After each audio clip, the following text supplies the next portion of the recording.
Bismillahirrahmanirrahim. Assalamualaikum warahmatullahi wabarakatuh. Salam sehat, salam sejahtera untuk kita semua. Semoga kita selalu dalam keadaan sehat walafiat ya. Di kesempatan kali ini izinkan kami akan menyampaikan mengenai informasi seputar PPDB tahun 2024 ya. Yang mana untuk PPDB tahun sekarang ini masih tetap terdiri atas dua tahapan ya, atau dua tahap, yaitu tahap 1 dan tahap 2. Namun ada sedikit perbedaan dari tahun-tahun sebelumnya, yaitu di tahap 1 yang biasanya tahap 1 itu digunakan untuk jalur prestasi akademik maupun kejuaraan ya, kemudian juga anak guru. Tapi di tahun sekarang diputar atau ditukar ya, sehingga untuk tahap 1 itu diperuntukkan untuk zonasi dan KIP ya. Nah, informasi mengenai PPDB ini bisa kita dapatkan dari laman ppdb.jabarprof.go.id ya. Ini bisa kita dapatkan informasinya dari sini. Kita untuk hari ini tanggal 28 Mei 2024, pelaksanaan PPDB masih 5 hari lagi. Karena untuk tahap 1 mulai dibuka tanggal 3 sampai 7 Juni 2024. Sedangkan untuk tahap 2-nya adalah 24 sampai 28 Juni 2024. Seperti itu. Kemudian juga selain menggunakan laman ppdb.jabarprof.go.id ini, kita juga bisa menginstal aplikasi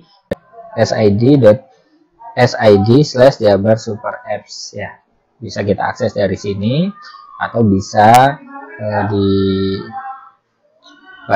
QR-nya, kemudian bisa diinstal aplikasinya Sapa Warga ya.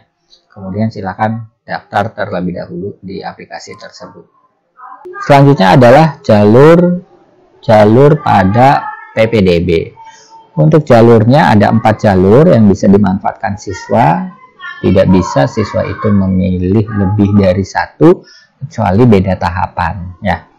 Nah, yang pertama tadi adalah zonasi. Zonasi jelas seleksinya, sistem seleksinya adalah berdasarkan jarak terdekat dari sekolah tujuan. Kalau sekolah tujuannya ada di depan rumah siswa tersebut, bisa kita pastikan siswa tersebut diterima. Karena memang zonasinya yang paling dekat. Tetapi kalau misalnya zonasinya jauh, ya resiko untuk diterima itu sangat rendah sekali. Yang kedua adalah afirmasi, KETEM, dan PDBK. Ya. Afirmasi KETEM, keluarga ekonomi tidak mampu, itu membutuhkan syarat. Ya. Syaratnya apa? Yaitu kartu KIP, PKH, terdata di DTKS, dan PDBK itu adalah peserta didik berkebutuhan khusus. Untuk PDBK atau peserta didik berkebutuhan khusus, tidak ada seleksi jalur-jalur yang lain. Ibaratnya dia maunya kemana, asal sekolah tujuan itu memang menyelenggarakan ataupun menerima peserta didik berkebutuhan khusus, sudah langsung masuk. Ya, dengan catatan memang persyaratan yang lain terpenuhi. Tapi tidak umum lah ya, memang khusus itu. Yang ketiga itu adalah perpindahan tugas orang tua atau anak guru. Nah, ini dikhususkan untuk yang anak guru ataupun yang orang tuanya tugasnya tadinya di luar kota, kemudian dimutasi atau dipindahkan ke Kabupaten Cirebon atau sebaliknya, seperti itu ya. Nah, itu ada jalur khususnya.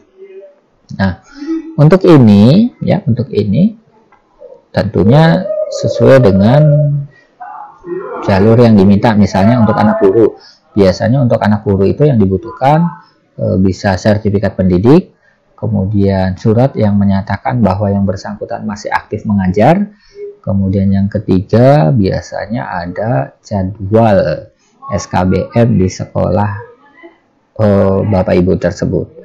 Nah, seleksinya dari jarak juga, dan dari status guru tersebut. Apakah guru tersebut mengajar di sekolah tujuan, ataukah guru tersebut mengajar di kecamatan tujuan, ataukah masih dalam lingkup kabupaten dan lain-lain. Itu ada perankingannya tersendiri ya, seperti itu. Untuk tugas orang tua misalnya ASN ya, bisa anggota polisi, anggota TNI, atau mungkin ada BUMN yang lain ya, asal ada surat tugasnya, itu bisa masuk ke jalur perpindahan tugas orang tua atau anak guru. Kemudian selanjutnya adalah prestasi raport dan kejuaraan. Nah, prestasi raport ini untuk mereka-mereka yang punya prestasi raport bagus ya, anak pinter lah. Ya, anak pintar silakan nanti nilai dari semester 1 sampai dengan semester 5 itu ada perankingannya sendiri, ada ada format khususnya, tinggal dimasukkan nilainya, kemudian nanti diurutkan atau dijumlahkan, masuk jumlah nilainya berapa, kemudian di ranking.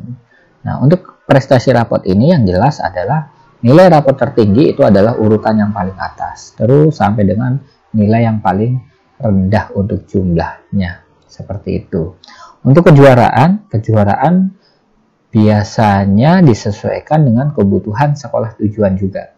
Memang secara umum sudah ada, misalnya untuk tingkat kabupaten, untuk perorangan atau pergu untuk Jawa Barat. Tapi ada juga yang sesuai dengan kebutuhan sekolah tujuan. Misal kita ambil contoh sekolah A, ada eskul drum band. Nah, ternyata dari siswa kita ada nih yang ikut drum band. Silakan daftar ke sekolah tersebut. Biasanya resiko untuk diterimanya itu lebih banyak. Tapi misalnya sekolah B, di sana tidak ada misalnya eskul PMR. Nah, kemudian anak tersebut mempunyai prestasi di eskul PMR, masuk ke sekolah tersebut. Bisa jadi diterima atau bisa jadi mungkin dari sekolah tujuan menyarankan untuk ke sekolah lain. Karena kalaupun ada prestasinya, biasanya di sekolah tersebut tidak diterima. Makanya tidak diterima itu sayang, prestasinya tidak digunakan nantinya. Itu mengenai jalur PPDB pada SMA.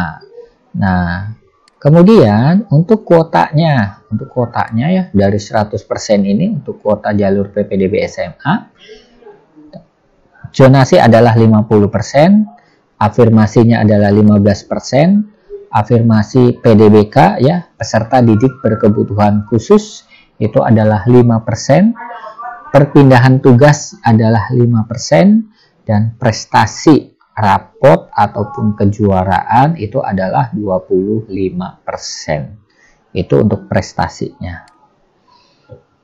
Untuk SMK agak berbeda nih dengan SMA. Yang pertama adalah ada prioritas terdekat. Karena di SMK itu tidak ada jalur zonasi. Adanya adalah prioritas terdekat. Yang kedua adalah afirmasi KIP ya, keluarga ekonomi tidak mampu, dan PDBK ya, peserta didik berkebutuhan khusus. Yang ketiga, perpindahan tugas orang tua, anak guru, ini juga sama berarti dengan yang di SMA untuk SMK. Kemudian ada prestasi nilai raport dan prestasi kejuaraan. Nah, untuk nilai raport ini ada dua ini ya, yaitu ada yang memang raport kelas industri dan raport secara umum. Biasanya untuk kelas industri itu hanya beberapa mata pelajaran yang dimasukkan atau yang dilakukan perankingannya. Sedangkan kalau raport umum itu berarti semua nilai raport yang diperoleh oleh siswa tersebut. Nah, itu gambaran mengenai jalur-jalurnya. Kemudian dokumen persyaratan ya, apa sih yang dibutuhkan untuk supaya kita bisa melakukan pendaftaran di situ? Nah, untuk persyaratan umum ini artinya berlaku untuk semua jenjang ya, baik itu SMA, baik itu SMK, mempunyai persyaratan yang sama. Yang pertama adalah ijazah SMA tentunya. Ijazah SMP. Yang pertama adalah ijazah SMP tentunya. Nah, Kalau memang ijazahnya sudah keluar, maka ijazah itu di-scan, kemudian di-upload di menu yang sudah disiapkan. Tapi ketika ijazahnya itu misalnya masih dalam proses pembuatan atau bagaimana, bisa juga digantikan dengan surat keterangan lulus atau kartu US, kartu mengikuti ujian sekolah. Ya, itu bisa digantikan dengan dokumen tersebut. Tapi mungkin beberapa sekolah tujuan mempunyai kebijakan yang berbeda. Intinya sama. Yang kedua adalah akte kelahiran, ya. Bisa akte kelahiran atau mungkin KIA, kartu induk anak, ya. Kemudian juga kartu KTP orang tua. Nah, ini semua dokumen ini silakan di-scan, kemudian diupload di tempat yang sudah disiapkan, ya. Kemudian juga fakta integritas, SPTJM, serta, nah ini dikasih materai ya, untuk SPTJM ini dibubuhi materai, kemudian dilengkapi dengan identitas orang tua. Misalnya nomor HP-nya, kemudian nama orang tuanya, sehingga kalau ada kendala, orang tua bisa segera dihubungi untuk misalnya melakukan verifikasi data langsung ke sekolah tujuan, semacam itu, ya. Ini untuk persyaratan umum. Nah, kemudian untuk persyaratan khusus, apa sih persyaratan khusus? Persyaratan khusus ini sesuai dengan jenjang yang ingin sesuai dengan jalur yang ingin dipenuhinya. Misalnya ingin ketem ya, atau keluarga ekonomi tidak mampu, ya berarti ada persyaratan lain yang harus disertakan, yaitu kartu KIP atau terdata di data DTKS, ya, bentuknya biasanya bentuk surat itu, ya. Nah, itu difoto atau di scan, kemudian diupload di menu yang sudah disiapkan. Nah, kemudian untuk calon peserta didik yang tinggal dengan wali nih. Nah, sebetulnya sama dari tiap tahun itu juga ada, tapi di tahun sekarang ini lebih dipertegas lagi, ya. Yang pertama adalah telah berdomisili paling singkat 1 tahun, dibuktikan kesesuaian data kota atau kabupaten pada kartu keluarga wali dengan sekolah asal saat kelas 9. Yang dimaksud di sini adalah ketika siswa itu tinggal dengan saudaranya, bukan dengan orang tuanya, maka yang tanda tangan di buku rapot itu harus kepala keluarga daripada kartu keluarga yang menumpang itu. Misalnya si A ini numpang sama pamannya di Cirebon. Nah, maka yang tanda tangan di rapot itu adalah pamannya sebagai wali tersebut. Termasuk ketika di identitas biodata siswanya itu juga harus atas nama wali yang bersangkutan, ya, itu. Kemudian adalah melampirkan surat kematian dari RT RW tempat orang tua meninggal jika orang tua telah meninggal dunia. Kalau misalnya ada perubahan kartu keluarga karena titi mangsanya kurang dari 1 tahun, atau mungkin yang bersangkutan misalnya kenapa kok pindah ke sini, ternyata orang tuanya tadinya misalnya ikut orang tuanya di Jakarta, orang tuanya sudah tidak ada, kemudian akhirnya pindah ke Cirebon, itu harus ada atau melampirkan bahwa memang orang tua yang bersangkutan misalnya sudah meninggal dunia, ya, akte kematiannya ada, ya. Atau misalnya jika orang tuanya sudah berpisah, berarti yang dilampirkan adalah akte cerainya, ya. Kemudian melampirkan surat pernyataan tidak keberatan dari kepala keluarga yang menerima calon peserta didik untuk berdomisili atau tercantum dalam kartu keluarganya, serta surat kuasa pengasuhan dari orang tua. Nah, berarti ada surat khusus nih yang harus disiapkan oleh wali, yaitu wali tersebut harus membuat surat pernyataan yang bersangkutan atau beliau tidak merasa keberatan kalau siswa atau anak tersebut ada termasuk ke dalam kartu keluarganya itu, entah itu sebagai famili lain atau saudara atau apalah pokoknya. itu harus ada surat kuasa dan surat pernyataan dari kepala keluarga yang terdata di kartu keluarga tersebut. Ketentuan nomor 1 sampai dengan 5 hanya diperuntukkan bagi calon peserta didik lulusan tahun 2024. Tidak diperuntukkan bagi lulusan tahun sebelumnya dan calon peserta didik yang berasal dari SMP atau MTS berasrama boarding school ya. Karena memang di Cirebon sendiri ada beberapa siswa yang juga tinggal di asrama. Biasanya yang pondok ya. Untuk yang pondok itu kan mereka tinggalnya di asrama. Kalau misalnya harus mengikut ke kartu keluarga pengasuh pondok juga kayaknya tidak mungkin. Masa ibaratnya 300 siswa masuk ke dalam kartu keluarga pimpinan yayasannya, itu kan tidak mungkin juga. Seperti itu. Ini untuk dokumen persyaratan khusus yang harus dipenuhi juga.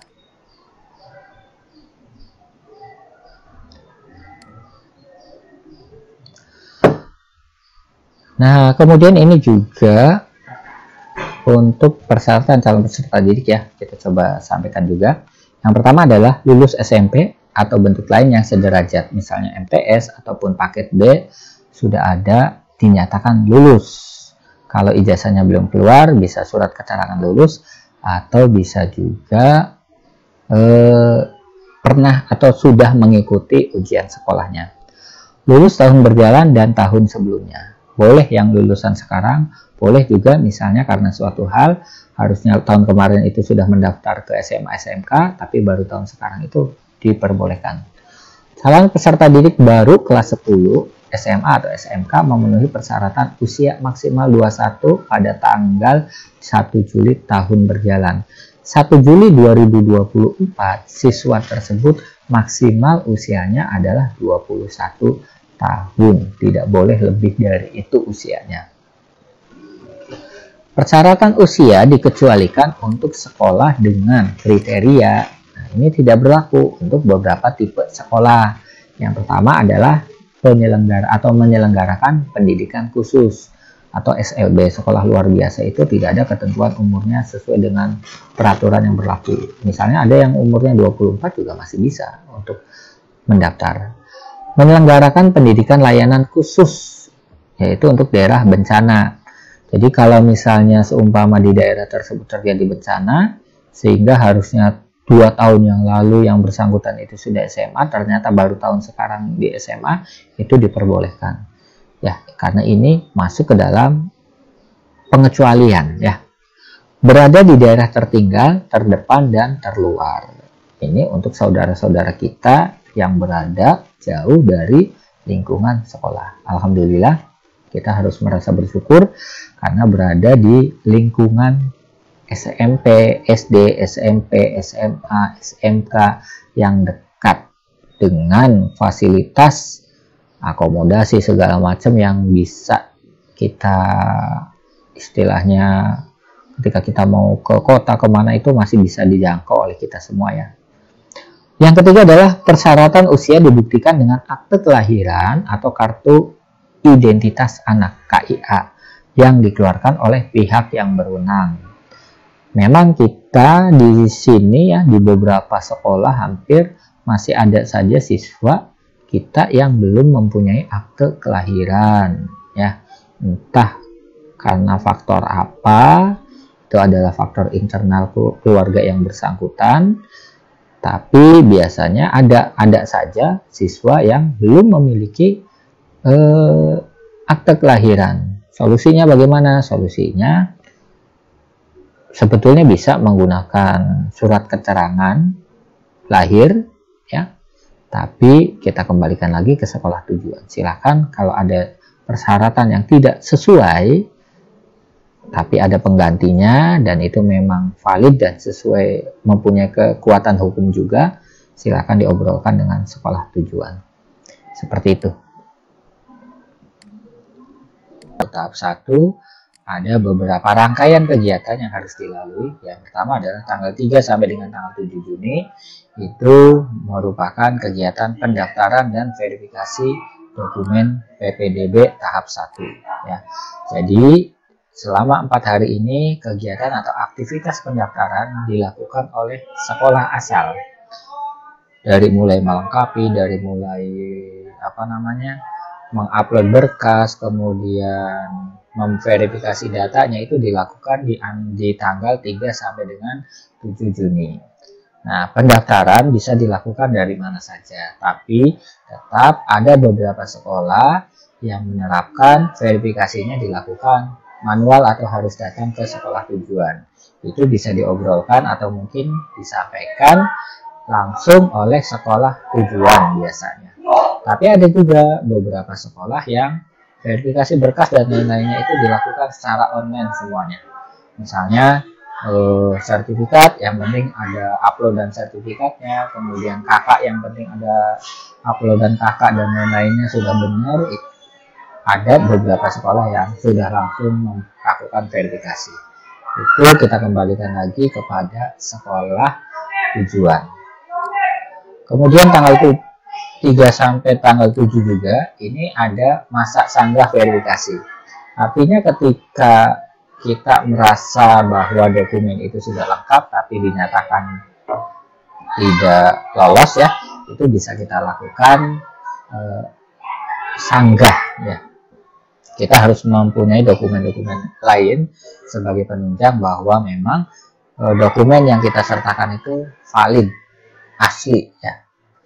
Kemudian di tanggal 10 sampai dengan 12 Juni ini ada pemetaan atau penyaluran afirmasi ketem ya, non ekstrim. Nah, ini ada hal baru di 2024, ada istilah namanya afirmasi ketem non ekstrim. Karena di tahun sebelumnya tidak ada istilah ini. Kemudian di tanggal 13 sampai dengan 14 Juni, mohon maaf ini. Ya. Untuk di tanggal 13 sampai 14 Juni itu ada rapat Dewan Guru Penetapan hasil seleksi PPDB tahap 1, koordinasi satuan pendidikan dengan cabang dinas provinsi, rapat koordinasi penyaluran ketem atau KIP yang tidak lolos seleksi. Nah, ini sudah ranahnya ranah sekolah tujuan ya. Sekolah tujuan akan melakukan koordinasi secara internal dan juga melakukan koordinasi dengan cabang dinas provinsi biasanya. Kemudian baru bisa ditetapkan batas siswa yang diterimanya ya, calon siswa barunya. Kemudian pastinya ada beberapa siswa yang tidak diterima, entah karena misalnya jaraknya terlalu jauh, jumlah penerimaan misalnya hanya 100 kuotanya, tapi yang daftar misalnya sampai 200, otomatis 100-nya itu akan terlempar atau tidak diterima untuk di tahap satunya. Kemudian di tanggal 19 Juni 2024 itu adalah pengumuman PPDB tahap 1 ya. Nah, untuk pengumuman PPDB ini biasanya juga dilakukan secara online.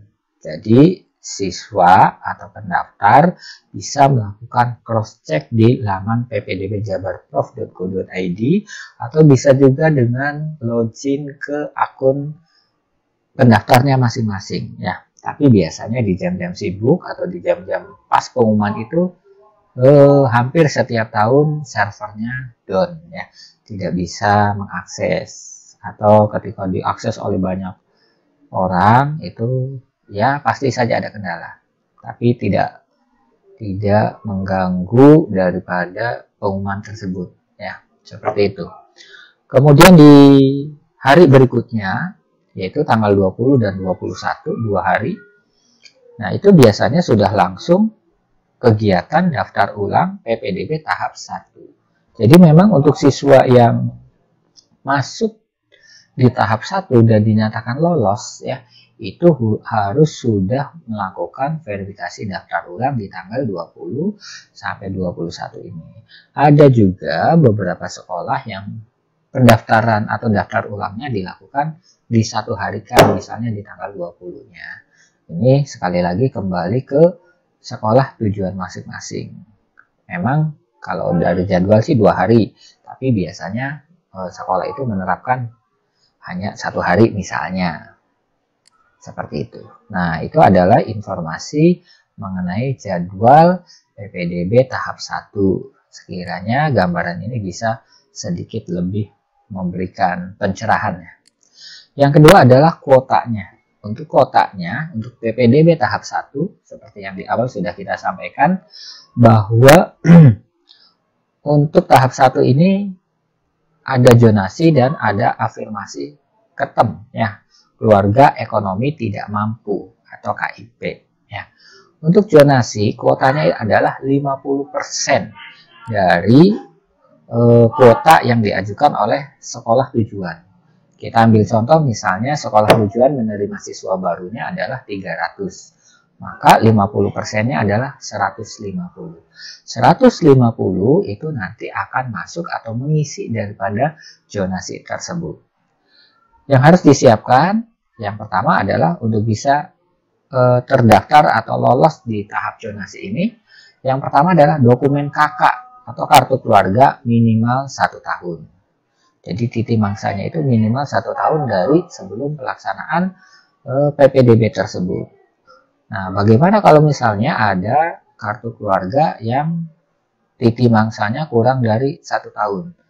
Nah, tentunya itu akan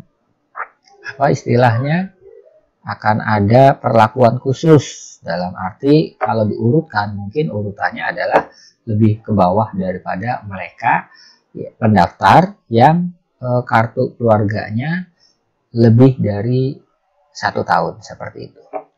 Kemudian pilihan sekolah itu ada 3 pilihan.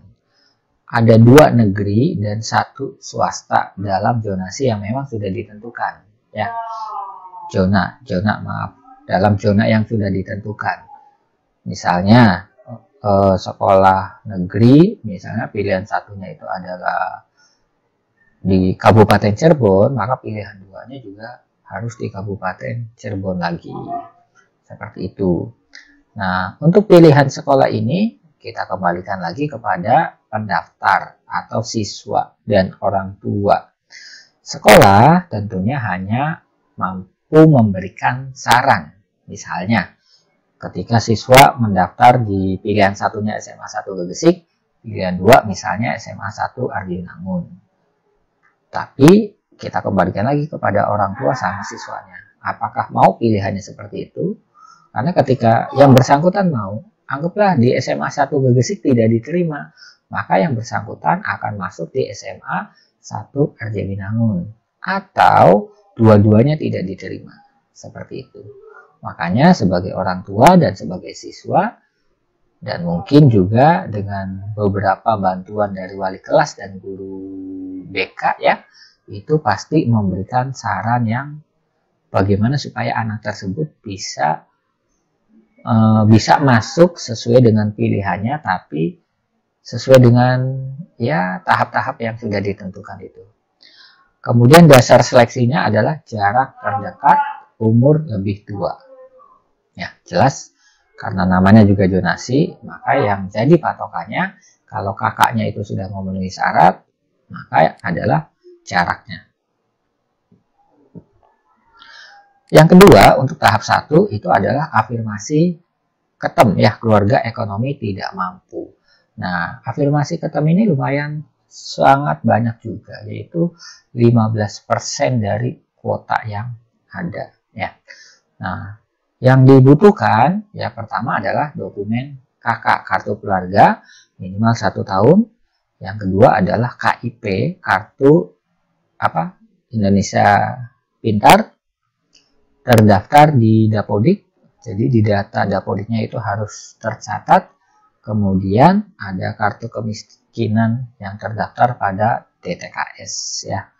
Nah, untuk pilihannya sama dengan yang zonasi tadi, yaitu bisa langsung 3 pilihan, 2 negeri dan 1 swasta. Tapi biasanya untuk siswa itu hanya memilih 2, ya, negeri, misalnya pilihan 1 sekolah A, pilihan 2 sekolah B negerinya. Nah, untuk swasta biasanya bisa langsung di luar jadwal PPDB. Untuk beberapa sekolah swasta yang ada di sekitar itu bisa dilakukan pendaftaran langsung. Dasar seleksinya adalah jarak terdekat juga. Tentunya ketika KIP-nya terpenuhi. Kalau KIP-nya tidak terpenuhi atau misalnya tidak terdaftar, ya otomatis dia tidak bisa melakukan pendaftaran di tahap 1 untuk masuk afirmasi KIP ini. Nah, itu untuk tahap 1 mengenai kuota ya, kuota pendaftarannya. Kemudian untuk SMK. Oh ya, kalau tadi itu SMA, untuk SMK bagaimana? Untuk SMK, karena memang sekolah kita ya, yaitu SMP Negeri 1 Gegesik itu jauh dari sekolah SMK negeri, biasanya tidak ada yang memanfaatkan di tahap-tahap ini. Atau kalau kemarin itu, ini adanya di tahap 2, yang sekarang adanya di tahap 1. Kenapa tidak bisa? Yang pertama, afirmasi KIP. Jelas, walaupun KIP, dasar seleksinya adalah jarak terdekat. Dan karena sekolah kita tidak dekat dengan sekolah negeri, SMK negeri, otomatis tidak ada yang daftar ke sini. Kalaupun ada, ya hanya bisa daftar, tapi diterimanya tidak sama sekali. Biasanya begitu yang sudah-sudah. Kemudian prioritas terdekat. Ini pun sama dengan KIP ya, untuk prioritas terdekat. Karena sekolah kita juga merupakan sekolah yang jauh dari SMK negeri, yang mana untuk prioritas terdekat ini dasar seleksinya adalah jarak terdekat dari sekolah tujuan juga. Otomatis ini juga tidak bisa kita lakukan pendaftaran. Ya, mencoba boleh, tapi biasanya beberapa tahun itu ada 1-2 siswa atau mungkin dari orang tua pendaftar yang tetap memaksa memanfaatkan jalur ini, ya ternyata tidak diterima karena resikonya 99% itu gagal seperti itu. Nah, itu adalah beberapa rangkaian di tahap 1 ya. Itu informasi mengenai PPDB Jawa Barat ya, tahun 2024. Semoga informasi ini bisa sedikit membantu. Sekali lagi, untuk siswa-siswi yang tahun sekarang mau melakukan pendaftaran PPDB dan juga orang tua yang tahun sekarang mau mendaftarkan anaknya ke jenjang yang lebih tinggi, diharapkan bisa lebih teliti dalam memilih sekolah. Jangan memilih sekolah karena gengsi, tapi pilihlah sekolah karena kualitas. Kalaupun sekolah berkualitas, tolong juga dipikirkan kemampuan daripada entah itu dokumen persyaratannya, entah itu misalnya dari sisi biayanya. Ada sekolah bagus tapi lokasinya jauh, biaya orang tuanya tidak ada, ataupun anaknya juga kayaknya sulit untuk bisa memenuhi, ya silakan ambil yang dekat-dekat saja. Tapi kalau bisa jauh dan ada kualitas ya nggak apa-apa juga, karena makin jauh anak sekolah itu ya mau tidak mau ada pengalaman tersendiri dari siswa, akan lebih mandiri. Ibaratnya kalau dia hanya sekolahnya di sekitaran tempat tinggalnya saja, maka teman-temannya adalah itu-itu saja. Tapi kalau yang bersangkutan sekolahnya sudah lintasnya lintas kabupaten, maka yang bersangkutan bisa mempunyai teman dari seluruh penjuru Nusantara. Itu saja informasi dari kami. Mohon maaf jika masih banyak kekurangan. Jika ada yang perlu ditanyakan bisa tulis di kolom komentar. Terima kasih banyak. Wassalamualaikum warahmatullahi wabarakatuh. Semangat!